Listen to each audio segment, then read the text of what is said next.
छत्तीसगढ़ में कोरोना संक्रमण का कहर थमने का नाम नहीं ले रहा है और इसी संक्रमण से बचने के लिए अब बिलासपुर में 6 अगस्त तक के लिए लॉकडाउन बढ़ा दिया गया है। बिलासपुर, बिल्हा और बोदरी इन तीनों जगहों पर लॉकडाउन रहेगा।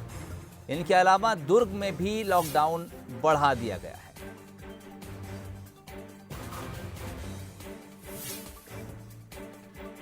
पूरे प्रदेश में कई जिलों में स्थिति कंट्रोल में नहीं है, जिसके चलते लगातार यहां पर लॉकडाउन बढ़ाया जा रहा है। बिलासपुर उनमें शामिल है, रायपुर शामिल है और अब दुर्ग की खबर है कि दुर्ग में भी लॉकडाउन बढ़ाया गया है। दरअसल यहां पर कोरोना संक्रमित मरीज रोजाना बढ़ते जा रहे हैं।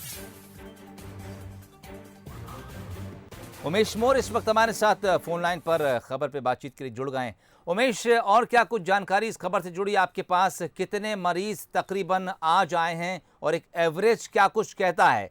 इसके अलावा प्रशासन क्या कुछ तैयारियां कर रहा है? प्रदेश में लगातार कोरोना के मामले बढ़ रहे हैं और इसे देखते हुए जिले के कलेक्टरों को ये कहा गया है कि वो अपने हिसाब से लॉकडाउन के निर्णय ले सकते हैं। इस दौरान जो बिलासपुर कलेक्टर है डॉक्टर सारांश मित्तर ने, उन्होंने 23 से लेकर 31 जुलाई तक के लिए लॉकडाउन का निर्णय लिया था। लिहाजा जिस तरीके से कोरोना के संक्रमण लगातार बढ़ रहे हैं, कल की डेट में जो 72 कोरोना संक्रमण की संक्रमित मरीजों के जो लिस्ट सामने है, उसे देखते हुए एक निर्णय लिया गया है जिला कलेक्टर के द्वारा कि अब जो लॉकडाउन की अवधि है उसे बढ़ा दिया गया है, 6 अगस्त तक कर दिया गया है।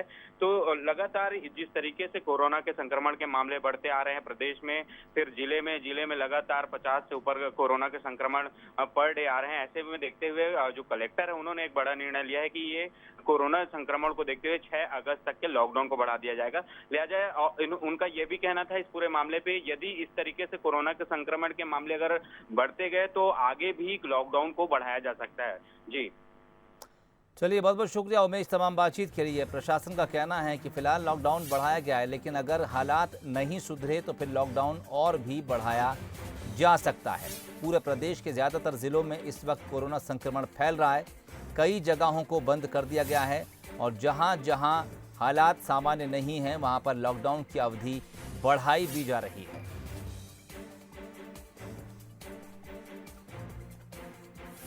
बिलासपुर में लॉकडाउन बढ़ाया गया है, दुर्ग में बढ़ाया गया है। वहीं इस वक्त हमारे पास सीधा अपडेट अंबिकापुर से मिल रहा है। अंबिकापुर में भी लॉकडाउन बढ़ा दिया गया है। एक और जिला अब इसमें जुड़ गया है। दुर्ग के बाद अंबिकापुर से भी खबर मिल रही है, यहां पर भी जो लॉकडाउन लगा था उसकी अवधि बढ़ा दी गई है और इसकी वजह कोरोना संक्रमण का फिलहाल ना थमना बताया जा रहा है। प्रशासन अपनी तैयारियों को लेकर अलर्ट है। तमाम तरह की व्यवस्थाएं दुरुस्त रखने और करने की बात कही जा रही है, लेकिन कोरोना की चेन तोड़ने के लिए जो लॉकडाउन लगाया गया था उसकी अवधि को प्रशासन की तरफ से लगातार बढ़ाया जा रहा है।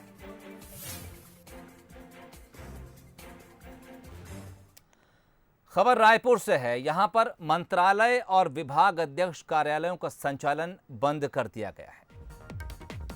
6 अगस्त तक सभी दफ्तर बंद रहेंगे, आदेश जारी है। सामान्य प्रशासन विभाग ने यह आदेश जारी किया है। कोरोना संक्रमण को देखते हुए रायपुर बंद है और उसके बाद अब जो सरकारी दफ्तर कम स्टाफ के साथ काम कर रहे थे उन्हें भी बंद कर दिया गया है। इनमें मंत्रालय और जो विभाग अध्यक्ष हैं उनके दफ्तर शामिल हैं। मोहन तिवारी इस वक्त हमारे साथ फोन लाइन पर जुड़ गए हैं। मोहन, एक तो ये कि कितने % स्टाफ के साथ ये दफ्तर खुले हुए थे और अब आगे क्या कुछ आदेश हैं? देखिए, जो पहले आदेश जारी हुआ था वो लॉकडाउन के परिपालन में ये जारी हुआ था कि लॉकडाउन तक ये सारे मंत्रालय और विभागाध्यक्षों के एचओडी के जो कार्यालय हैं वो बंद रहेंगे। अब क्योंकि राज्य सरकार का आदेश आ गया है कि जो नया लॉकडाउन है वो 6 अगस्त तक लागू माना जाएगा, इसीलिए नया आदेश सामान्य प्रशासन विभाग को जारी करना पड़ा है। और इस आदेश के तहत अब जो एचओडी कार्यालय हैं और मंत्रालय है, इसके अलावा विधानसभा की जो ऑफिस है वो भी पूरी तरीके से 6 अगस्त तक बंद रहेंगे। तो लॉकडाउन जब आगे बढ़ गया है तो उसको ध्यान में रखते हुए ये नया आदेश जारी किया गया है। जी चलिए मोहन, बहुत बहुत शुक्रिया बातचीत के लिए।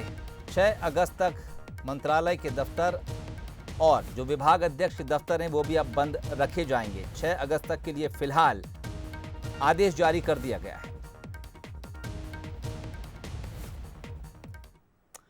अगली खबर भी रायपुर से है, जहां इंटेलिजेंस ब्यूरो के दफ्तर में भी अब कोरोना की एंट्री हो गई है। इंटेलिजेंस ब्यूरो के ज्वाइंट डायरेक्टर खुद कोरोना संक्रमित पाए गए हैं। इसके अलावा वहां काम करने वाले 9 लोग और संक्रमित मिले हैं। ज्वाइंट डायरेक्टर की मुंबई ट्रैवल हिस्ट्री निकाली गई है। मुंबई से ट्रैवल कर लौटे थे और अब उनकी हिस्ट्री तलाशी जा रही है।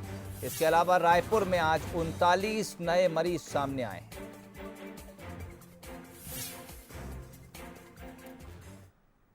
इधर रायपुर में लॉकडाउन के बीच 2 दिन की आंशिक छूट दी गई है। इस छूट का फैसला त्योहार को देखते हुए लिया गया है। आपको बता दें कि 6 अगस्त तक लॉकडाउन बढ़ा दिया गया है। 29 और 30 जुलाई को रात 10 बजे तक दुकानें खोलने की आंशिक छूट दी गई है। आगामी त्योहारों को देखते हुए प्रशासन ने ये फैसला लिया है, लेकिन इसके बाद से फिर सख्ती के साथ लॉकडाउन लगा दिया जाएगा।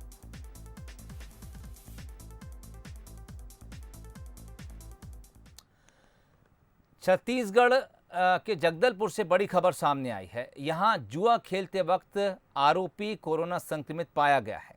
यह मामला परपा और बोधघाट थाने का है। पुलिस ने 11 जुआरियों को गिरफ्तार किया था, जिसमें से एक कोरोना पॉजिटिव पाया गया है। वहीं आरोपी की कोरोना रिपोर्ट पॉजिटिव आने के बाद अब थाने में हड़कंप मच गया है। आरोपी के कोरोना संक्रमित होने के बाद परपा थाने को सील किया गया है। थाना और कोर्ट परिसर को सैनिटाइज किया गया है। साथ ही थाने में पदस्थ सभी पुलिसकर्मियों का सैंपल जांच के लिए भेजा गया है।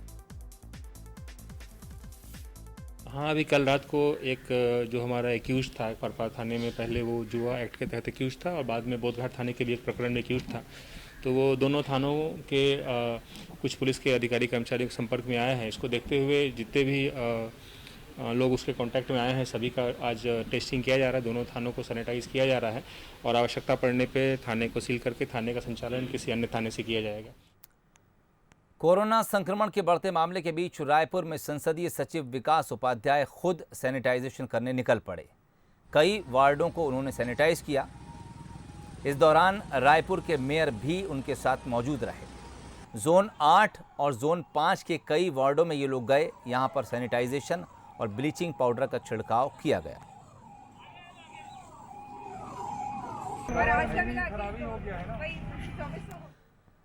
कोरोना की वजह से भाटापारा में पोहा उद्योग का बुरा हाल है। यहाँ के पोहे मध्य प्रदेश के मालवा में खूब फेमस हैं, लेकिन यहाँ से मांग कम हो गई है। 4 राज्यों ने तो पोहा खरीदी पर ब्रेक लगा दिया है।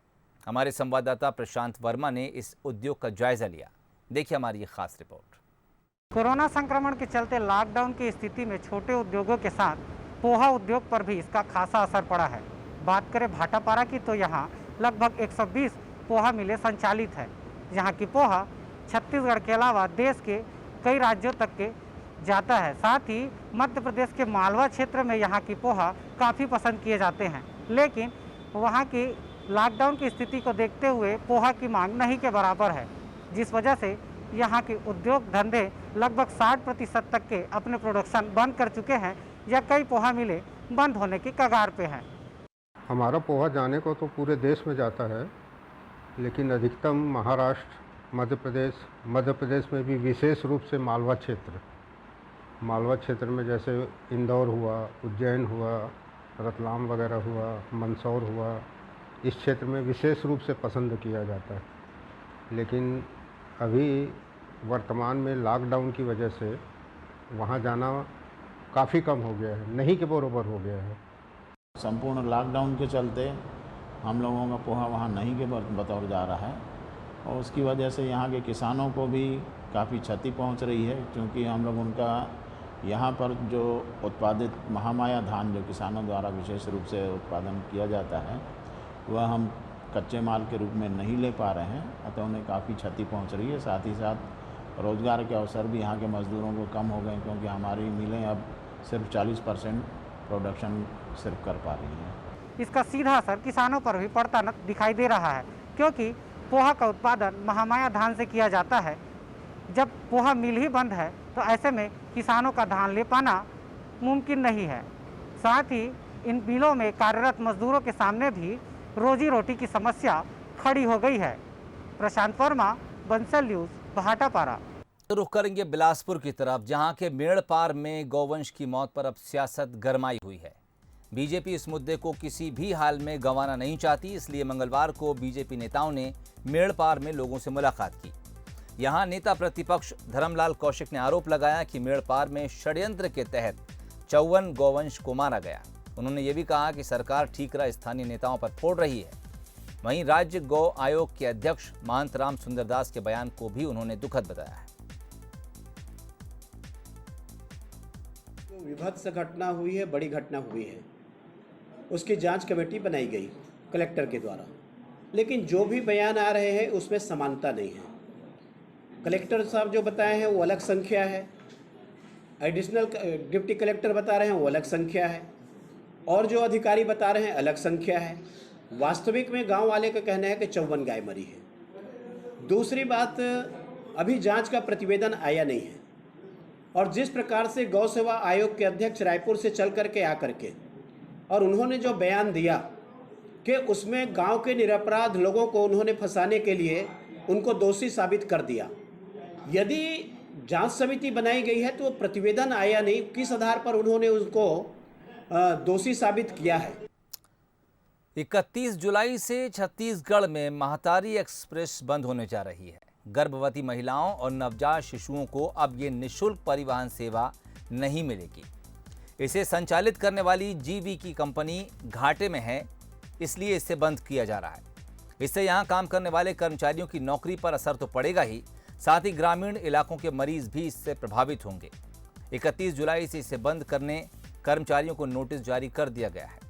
इस निर्णय के बाद महतारी एक्सप्रेस के प्रदेश भर में करीब 1700 कर्मचारियों की नौकरी खतरे में आ गई है।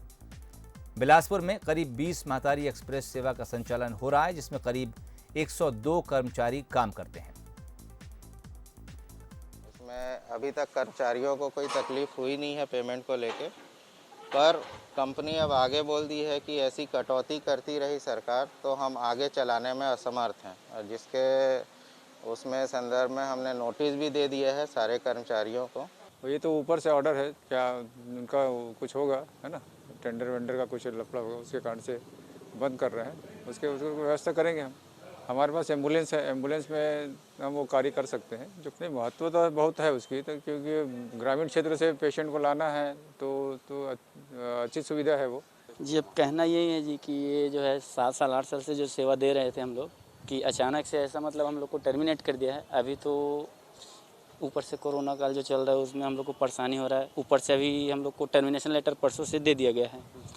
अब आगे क्या करेंगे क्या नहीं करेंगे उतना हम लोग को तो जानकारी नहीं है, लेकिन बोल रहे हैं कि अभी बात करेंगे, करके बात करने के बाद में क्या होता है क्या नहीं होता है कंपनी जानता है और सरकार जानता है इसमें। तो वहीं अब इस मुद्दे पर सियासत भी शुरू हो गई है। बीजेपी ने स्वास्थ्य सुविधाओं पर सवाल खड़े कर दिए हैं। केवल जो कंपनी है उन्होंने एक तरह से ये व्यवहारिक होता है कामकाज में दबाव बनाने के लिए उन्होंने ये कह दिया है कि हम वापस ले लेंगे, क्योंकि उन्होंने रेट के बढ़ोतरी के लिए मांग की है। इसके जो अग्रीमेंट हैं वो अग्रीमेंट ऐसे रहते हैं कि इस समय तक आप काम करोगे और उस समय तक ये रेट रहेगा।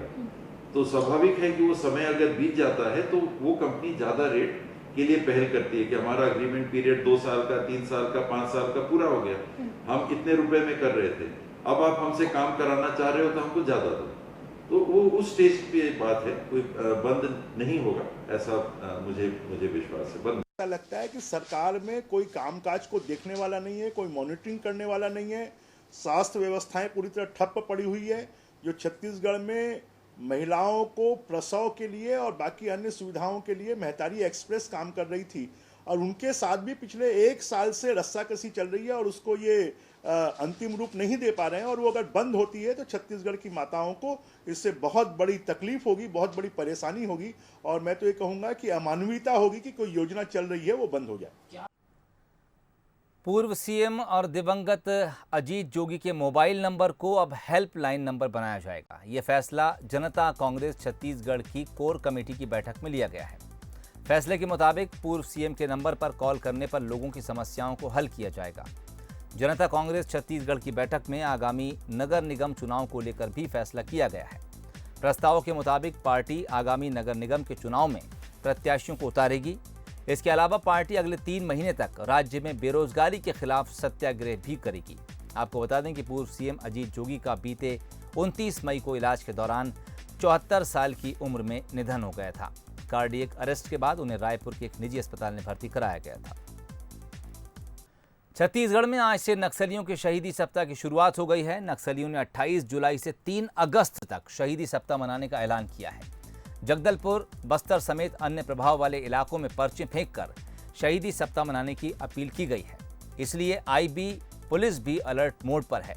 पुलिस को शक है कि वह ऐसे इलाके जहां पुलिस की पहुंच नहीं है वहां नक्सली फिर से अपनी पैठ बनाने की कोशिश कर सकते हैं। इसलिए आईजी ने सभी थानों और चौकियों को अलर्ट कर दिया है। आपको बता दें कि नक्सली हर साल 28 जुलाई से 3 अगस्त तक शहीदी सप्ताह मनाते हैं। 1960 में पश्चिम बंगाल के नक्सलबाड़ी में नक्सल आंदोलन शुरू करने वाले 4 मजूमदार की मौत हो गई थी। शहीदी सप्ताह के दौरान नक्सली लीडर चारू मजूमदार की याद में कई आयोजन करते हैं। साथ ही साल भर में अलग अलग मुठभेड़ों में मारे गए अपने साथियों की याद में शहीद स्मारक बनाकर श्रद्धांजलि भी देते हैं। इसी दौरान नए कैडर की भर्ती और ट्रेनिंग का आयोजन भी किया जाता है।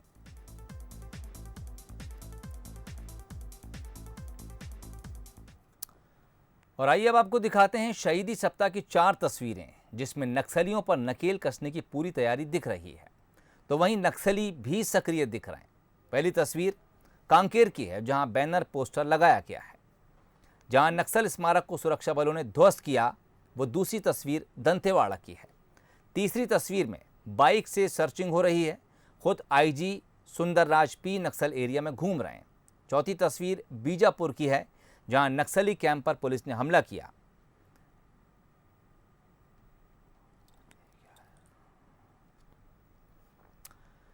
खबर कांकेर से है जहां लोगों ने अब नक्सलियों के शहीदी सप्ताह का बहिष्कार कर दिया है। यहां रहने वाले ग्रामीणों ने बैनर पोस्टर जलाकर नक्सलियों की अपील का बहिष्कार किया है। गढ़चिरौली जिले के मुरम गांव में यह विरोध प्रदर्शन किया गया है। आपको बता दें कि यहां नक्सलियों ने 28 जुलाई से 3 अगस्त तक शहीदी सप्ताह मनाने की अपील की थी, लेकिन लोगों ने उनके लगाए तमाम बैनर पोस्टर फाड़कर जला दिए हैं।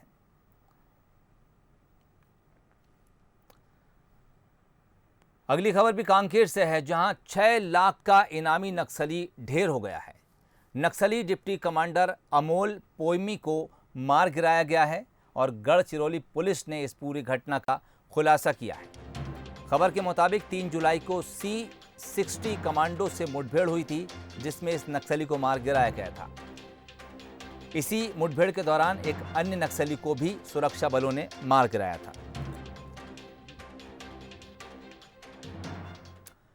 महासमुंद पुलिस ने नकली नोट बनाने वाले गिरोह का पर्दाफाश किया है और 21,27,000 रुपए के नकली नोट बरामद किए हैं। सभी नकली नोट 500 और 100 रुपए की शक्ल में हैं। गिरोह के 5 सदस्यों को पुलिस ने गिरफ्तार कर लिया है जो इन नोटों को खपाने की कोशिश में जुटे थे। नेशनल हाईवे पर घोड़ारी से सभी आरोपियों को पकड़ा गया है। गिरोह का सरगना सरसीवा बलौदा बाजार में प्रिंटिंग प्रेस चलाता था। 25,000 के नोट के बदले 1 लाख के नकली नोट दिए जाते थे।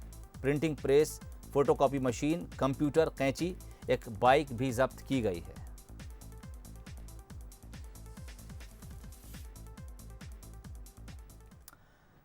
मनेंद्रगढ़ के अंबिकापुर रोड के पास 1.5 लाख रुपए की चोरी का मामला सामने आया है। यहां 2 नकाबपोश चोर पोल्ट्री फार्म व्यवसायी के घर में घुसे और 500 रुपए की 3 गड्डियां ले उड़े। कारोबारी की बेटी ने चोरों को देखकर चिल्लाया भी, शोर मचाया, लेकिन उसके चेहरे पर स्प्रे कर चोर फरार हो गए। फिलहाल पुलिस ने मामला दर्ज कर लिया है। चोरों की तलाश जारी है। कोरबा में बंसल न्यूज की खबर का एक बार फिर से असर हुआ है। यहां ब्लैक स्मिथ कॉरपोरेशन कंपनी पर्यावरण के नियमों को ताक पर रखे हुई थी। एनजीटी के नियमों को ताक में रखकर यहां राखड़ फेंका जा रहा था। कई किसानों के खेत में राखड़ फेंके जाने पर उनकी फसलों को नुकसान भी हुआ। खदान में राख डालने के बजाय अपनी सहूलियत के हिसाब से कंपनी यहां राखड़ फेंक रही थी। करीब 3 एकड़ सरकारी जमीन पर अवैध तरीके से राखड़ डंप किया गया। किसानों की इस समस्या को जब बंसल न्यूज ने प्रमुखता से दिखाया तो जिम्मेदार जागे। प्रशासन और पर्यावरण नियंत्रण बोर्ड के अधिकारी ने मौके पर पहुंचकर मुआयना किया। इस दौरान गड़बड़ी पकड़ में आई। खेती करत रहे उमा पूरा राखड़ बहत है, धान पटीन लगे है, वो मैंने पूरा में दब गए है। और अब कहें भाई हमन बोले न केला पार धरवा दे या कुछ भी अगर समस्या बना दे, तो नहीं बन पैस। और वो खेत में वो गिरा था राखड़ है। ग्रामीणों की शिकायत ये है कि जो जिसके लिए इन अथॉरिटी है उनका इसमें वो राखड़ पाटा जाए, अन्यथा न किया जाए, ये ग्रामीणों की शिकायत है। छत्तीसगढ़ में आज जमकर बदरा बरसे। राजधानी रायपुर समेत कई जिलों में जोरदार बारिश हुई। तेज बारिश से रायपुर की कई निचली बस्तियों में पानी भर गया। घरों में पानी भरने से लोगों को परेशानियों का सामना भी करना पड़ा।